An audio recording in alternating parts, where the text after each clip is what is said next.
Tuvo la enorme generosidad de venir a acompañarnos en la víspera de comenzar una nueva etapa en el servicio a este país, que es integrar el subcomité de inteligencia de la Cámara de Representantes. Es la congresista federal republicana por el estado de la Florida, Ileana Ros-Lehtinen. Muchísimas gracias, bienvenida, Pedro. y muchas gracias. Un placer estar aquí. Muy, pero muy amable.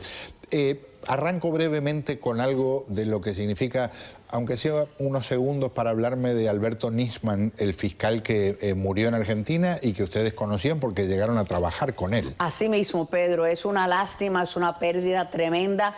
Él era el experto en examinar los vínculos de Hezbollah, de Irán, de todos los grupos terroristas en toda Latinoamérica, no solamente en Argentina.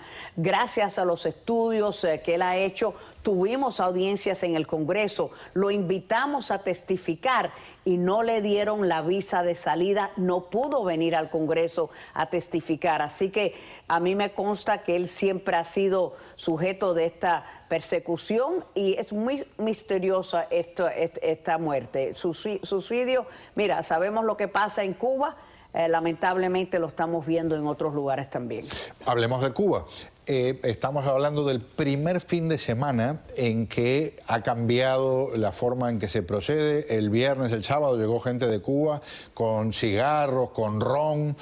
Por primera vez lo pueden hacer oficialmente. Pero pasaron cosas muy interesantes también en términos de que fue una delegación de congresistas y por fin esta vez sí se reunieron con disidentes. Bueno, claro, ahora tienen que disfrazar un poco su agenda izquierdista, que siempre ha sido para favorecer el régimen. Nunca le ha importado la disidencia, pero ahora la agenda del presidente Obama con Roberta Jacobson, que va a estar ahí reuniéndose también con la disidencia y con estas charlas, es hablar de derechos humanos, hablar y hablar y hablar de derechos humanos, pero total, ya Raúl Castro se puso su disfraz de militar y ya le dijo a los Estados Unidos y toda la comunidad internacional: nosotros aquí en Cuba no vamos a cambiar nada. Así que seguimos siendo un país comunista, el único partido político, no hay elecciones, no se celebran ningún derecho humano. Pueden hablar de derechos humanos. En esa lista de los famosos 53,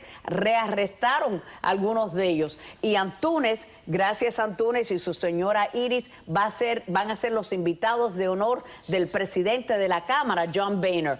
El presidente Obama invita a Alan Gross, pero nosotros invitamos a Antúnez y yo estoy invitando la hija de Armando Alejandre, uno de las víctimas de Hermanos al Rescate, de víctimas del castrismo, que de un ataque Obama de terrorismo perdonó. de Estado. Así mismo. Algo de lo que dijo el senador por el estado de Vermont, Patrick Leahy, en Cuba. I just think that we've just seen a remarkable change in relations between our countries. We've all been here before. We're all very interested in what happens next, and so I hope we're going to find out. Él dice que ya vio cambios notables. Dios mío, ¿qué cambios? Ese es el mismo senador que ha estado en Cuba yo no sé cuántas veces. No han habido cambios en Cuba, ni van a haber. Bajo este castrismo nada va a cambiar. Los Estados Unidos ahora le da el derecho al turista a ir a Cuba y como dijiste, Pedro, puede comprar ron, tabaco, puede ir a las playas, pero para el cubano todavía no tiene ni un derecho. Así que bla, bla, bla, vamos a ver lo que va a cambiar. No va a cambiar nada. ¿Qué le dice a los que plantean, bueno, si hay gente oprimida, si hay gente sin acceso a lo más elemental en comida, en derechos, en asistencia médica, y llega gente próspera, con dinero, mostrando las ventajas del capitalismo, ¿no es positivo, no es contagioso que llegue ese tipo de personas? Ojalá que fuese así. Primero, que no hay ningún embargo sobre comida y el pueblo de Cuba tiene hambre. No hay embargo, no hay limitación ninguna sobre alimentación y el pueblo de Cuba no tiene comida, no tiene medicinas, no hay embargo ni limitaciones. Lo puedes regalar lo puedes vender sin límite y hay escasez en Cuba. Así que, ¿por qué pensar que un turista más de los Estados Unidos va a cambiar ese sistema, que es un sistema corrupto? Ojalá, Pedro, que eso sería posible, pero hasta que no tengamos libertad para todos los presos políticos, libre expresión de ideas, múltiples partidos y elecciones, no se va a ver ningún cambio. Que lo espere, senador Leahy. Una más. ¿Qué le parece la carta que enviaron como 70 personalidades, la abrumadora mayoría de ellos demócratas, pero algunos republicanos, incluyendo un ex secretario de Estado de Ronald Reagan como George Shultz, diciendo que todavía debe profundizarse más, que se quedó corto Barack Obama? No, sin duda. Hay personas aquí que piensan que Cuba es un parque de atracción, que Cuba es un zoológico, que uno puede ir a ver, ay, mira este animal, qué interesante, mira esto. Ir a las playas de Cuba no va a cambiar el sistema corrupto, no lo va a hacer. Así que hay muchos que quieren hacer todavía más. No estén desesperados.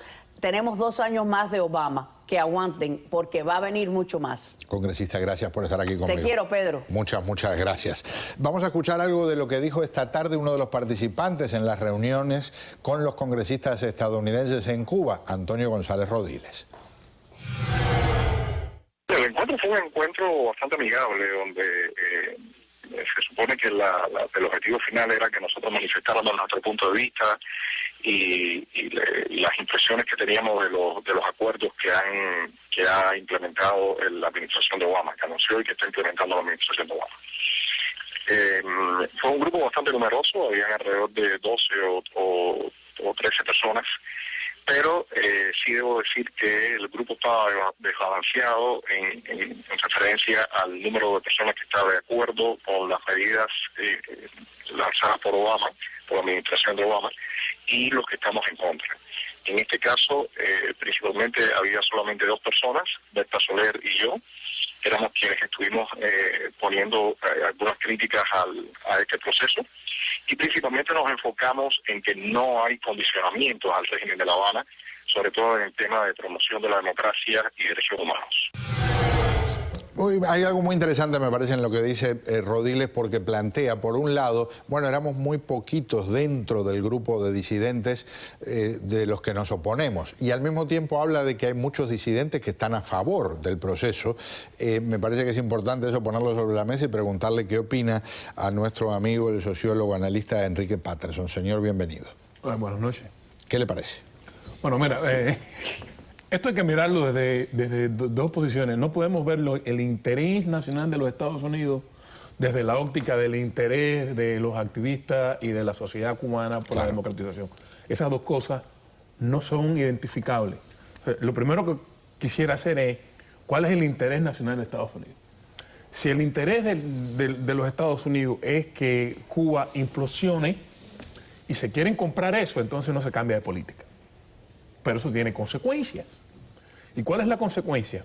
Si Venezuela ya prácticamente no va a poder seguir ayudando a Cuba y Cuba no tiene cómo sostenerse, o Estados Unidos apuesta a que Cuba evolucione poco a poco, que esta gente pase por un factor biológico y la sociedad evolucione, y entonces para eso tiene que darle una inyección a este régimen, o de lo contrario, en Cuba puede haber una explosión, y cuando ocurra esa explosión viene una oleada migratoria hacia el sur de los Estados Unidos y hasta la Florida, que es lo que están tratando de evitar en la frontera mexicana. Por otro lado, puede darse una situación de falta de control social en el territorio, y entonces el narcotráfico se apoderaría de Cuba y eso se convertiría en un problema para los Estados Unidos. Y por último, se da un conflicto interno en Cuba, producto del vacío del poder, y entonces el único país que tiene que intervenir y que tiene la posibilidad, y además que tiene que hacerlo, es Estados Unidos. Y entonces, ¿cómo salen de allí? ¿Por qué? Porque el pueblo cubano es un pueblo totalmente pro-norteamericano en este momento, y entonces ellos quieren salir de Puerto Rico y no pueden. ¿Cómo tú piensas que en este momento se van a provocar una situación donde Cuba se le va a convertir en un Puerto Rico, porque un pueblo muerto de hambre, que le van a tener que dar entonces estampilla de alimentos, tarjeta de Medicare, y eso le va a costar, y reconstruir el país le va a costar carísimo? o se apuesta por esa vía, y ese es el escenario que están viendo, o fríamente, al margen, vamos a decir, y tapándose la nariz, diga, bueno, tenemos que darle un espacio a esta gente para que dé tiempo a que esto pase y que vengan otras generaciones. Ahora, en el medio del tiempo lo que está pasando es que la oposición cubana siempre ha pensado, y un sector del exilio, no tanto oposición interna, pero que están más de acuerdo, que es Estados Unidos quien le va a resolver el problema. Es decir, que si hablamos en términos de Maquiavelo, lo que están pensando es que los condottieri, que pueden usar al príncipe como condottieri, y el príncipe no se deja usar como condottieri, él usa a los condottieri cuando le hacen falta, y cuando no, el príncipe no traiciona, no se traiciona. El Estado norteamericano no va a afectar sus intereses. Lo que me fascina, Enrique, es que, bueno, yo llegué hace un poco más de 30 años, pero esto lleva bastante más de medio siglo, y de verdad todavía hay gente que piensa que Estados Unidos va a resolver el problema. No va a resolver el problema. Entonces, lo que yo veo es que si el gobierno cubano, por un problema de supervivencia a corto plazo, tiene que dejar de hacerle determinadas mínimas concesiones, Estados Unidos no va a pedir mucho, porque lo que está esperando a Estados Unidos, eso también le da un espacio a la sociedad civil para exigirle al gobierno cubano, porque en última instancia, para resolver el problema de Cuba, tiene la ciudadanía cubana que empoderarse y exigir los derechos, y eso cuesta sacrificio, también va a costar cárcel, o sea, las cárceles se van a volver a llenar, pero Estados Unidos también ahora puede influir, porque puede decir, oye, espérate, claro. Y esa es la jugada que hay. Más de lo que conversó con nuestro productor Miguel Sánchez, el disidente Antonio González Rodiles, después de reunirse con integrantes del Senado y de la Cámara de Representantes de Estados Unidos en La Habana. La principal propuesta va encaminada en que el régimen ratifique y que implemente los pactos de Naciones Unidas, y en la implementación de estos pactos estamos viendo elementos, un elemento muy importante, que tendría primero que arrancar por lo que es la derogación de múltiples artículos de la Constitución, del Código Penal, de normas de procedimientos penales que violan el espíritu de estos pactos de Naciones Unidas, que violan las libertades y los derechos fundamentales. También abogamos por la creación de una nueva ley de medios que, por supuesto, respete todo lo que es la libertad de expresión e información. También una nueva ley de asociación que permita la legalización de partidos políticos, que permita la creación de nuevos sindicatos. En este caso hacemos referencia también a las normas de la OIT. Pedimos, por supuesto, también una nueva ley electoral que permita elegir, que el pueblo pueda elegir a representantes que realmente sean las voces de ellos. Y, creo que por ahí no se nos olvida más ninguno. Esta semana es la primera reunión formal. Ahí estará la subsecretaria de Estado, Roberta Jacobson, y hay expectativas limitadas en términos de lo que por lo menos se comunique oficialmente. ¿Cuál es la suya? A mí me parece que el gobierno cubano va a ceder en todo lo que tenga que ver con sus relaciones bilaterales con Estados Unidos, mientras no se... O sea, está cediendo porque quiere mantenerse, ¿no? Y en ese sentido, con Estados Unidos, pues va a haber toma y daca de los dos lados. Lo que el gobierno cubano no va a ceder fácilmente es a lo que justamente está pidiendo la disidencia, y yo pienso que el camino, lo que está planteando la disidencia es el camino político por el que hay que ir, pero hay que sumar a la ciudadanía para que poco a poco se vayan logrando. Eso no se va a lograr todo de bloque, ojalá y se lograra, pero tiene que haber presión ciudadana, y desde ese punto de vista, mientras más gente entre a Cuba y conozca la situación, otra cosa. Ahora, ¿cuál es la razón por la cual los llamados demócratas latinoamericanos van a ir a Cuba y no se van a reunir con la oposición cuando al gobierno cubano le parece muy bien que el enemigo lo haga, que Estados Unidos lo haga? Estos llamados demócratas que han estado diciendo al gobierno norteamericano que el problema es que la situación con Cuba es anormal. Ahora yo no sé qué justificación van a tener para hablar con el gobierno y no hablar con la disidente, con la oposición, etcétera. Claro. Enrique, gracias. De nada. Un gusto tenerlo por aquí. Paréntesis, al volver.